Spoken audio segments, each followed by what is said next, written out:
మనకు మధ్యప్రదేశ్‌లోని చింద్వారా జిల్లాలో ఈ కాఫ్ సిరప్‌లు పిల్లలకి వచ్చే ఇన్ఫెక్షన్స్ ముఖ్యంగా ఇప్పుడు ఈ సీజన్‌లో కాఫ్, కోల్డ్, ఫీవర్ వస్తూ ఉంటుంది పిల్లల్లో కూడా. సో, ఈ పిల్లలకి కాఫ్ సిరప్ కాఫ్, కోల్డ్ తర్వాత ఫీవర్ వచ్చినప్పుడు డాక్టర్ దగ్గరికి వెళ్ళడము, వారు సిరప్స్ కొన్ని ప్రిస్క్రైబ్ చేయడం జరుగుతూ ఉంది. అలాగే మధ్యప్రదేశ్‌లో చూస్తే మనకు ఈ కాఫ్ సిరప్స్ కోల్డ్ రిప్ అనే కాఫ్ సిరప్ తీసుకోవడం వల్ల దాదాపు 8 మంది పిల్లలు చనిపోవడం జరిగింది.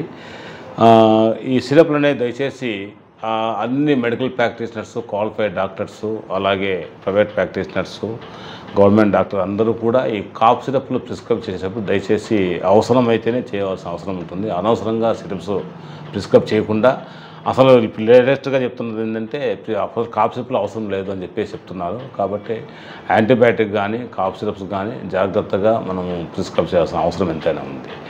ముఖ్యంగా పిల్లలలో వచ్చినప్పుడు ఈ దృష్టిలో పెట్టుకొని మనము వారికి ఖచ్చితమైన ప్రాపర్‌గా ట్రీట్మెంట్ ఇవ్వాలని మరీ కోరుతున్నాను.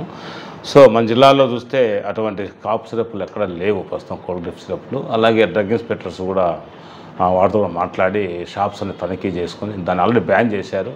సో, కాబట్టి అటువంటి డ్రగ్స్ ఏమైనా కాఫ్ సిరప్‌లు ఏమైనా ఉంటే ఇమ్మీడియట్‌గా కాఫ్ సిరప్‌లు అన్నింటినీ కూడా బ్యాన్ చేసుకొని డాక్టర్స్ ముఖ్యంగా పిల్లలకి ఎవరికి కూడా కాఫ్ సిరప్‌లు రాయకుండా ఈ సీజన్‌లో మంచి ట్యాబ్లెట్స్తోనే ట్రీట్మెంట్ ఇచ్చేట్టుగా నేను అందరినీ కోరుతూ ఉన్నాను, ముఖ్యంగా డాక్టర్స్‌ని.